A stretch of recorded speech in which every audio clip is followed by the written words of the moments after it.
ስዊስ ካናል ሲሰራ እዚህ ኢትዮጵያ ውስጥ ወይም ደቡብ አፍሪካ ወይም ናይጄሪያ የሞቱ ሰዎች ነበሩ። ሰው ይወለዳል፣ ይሞታል፣ ግን ታሪክ የላቸው። ስዊስ ካናል ሲሰራ እየሰሩ በሐሩር ምክንያት፣ በምግብ እጥረት ምክንያት፣ በመድኃኒት እጥረት ምክንያት የሞቱ ሰዎች ግን ዛሬም ታሪካቸው ሕያው ነው። ከእኔና ከእናንተ መካከል የማይሞት ኢተርናል ላይፍ የሚጎናጸፍ አንድ ሰው የለም። እኔም እናንተም ሟቾች ነን። የማይሞት ታሪክ ሰርቶ የሞተ ሰው ለዘላለም ስሙ በትውልድ መካከል የሚተላለፍ ስለሚሆን ኢትዮጵያን የሚያክል ሀገር ኢንካፕሱሌትድ ሆና ለልጆቻችን መሸጋገር አለበት ብሎ ማመን ተገቢ ሐሳብ አይደለም። ተገቢ ሐሳብ አይደለም። ይሄን ለማሳካት ውጊያ፣ ግጭት ያስፈልጋል ብለን አናምንም።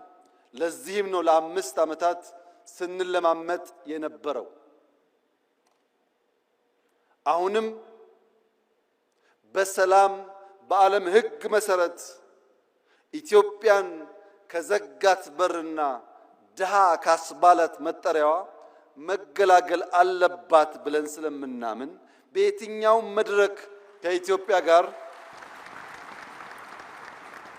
በሰላማዊ መንገድ ለመነጋገር የሚፈቅድ አካል ካለ እጃችን ከምን ጊዜውም በላይ የተዘረጋ ነው። ነገር ግን ኢትዮጵያ የጂኦግራፊ እስረኛ ሆኗ ለዘላለም ትኖራለች ብሎ የሚያስብ ኢትዮጵያዊ ካለ እርሱ የሞተ ነው። መንግስት ወሳኝ የሚሆንበት ዋናው ምክንያት ዛሬ ላይ ቆሞ ነገን መስራት በመቻሉ ነው። ያለነው ዛሬ ነው። እምናወራው ስለ መውጫ መግቢያ በራችን ነው። ያ መውጫ በር ሲሳካ እዚህ ካለነው ግማሻችን ላንኖር እንችላለን። ነገር ግን ልጆቻችን በተዘጋ ሀገር ውስጥ የሚኖሩ ደሃና ለማኞች ሳይሆኑ የታሪክ ሰሪ ልጆች ሆነው ልማታቸውን አፋጥነው ወንድም ህዝቦች የሚደግፉ ይሆናሉ። ኢትዮጵያ ትችላለች፣ ትጀምራለች፣ ትጨርሳለች።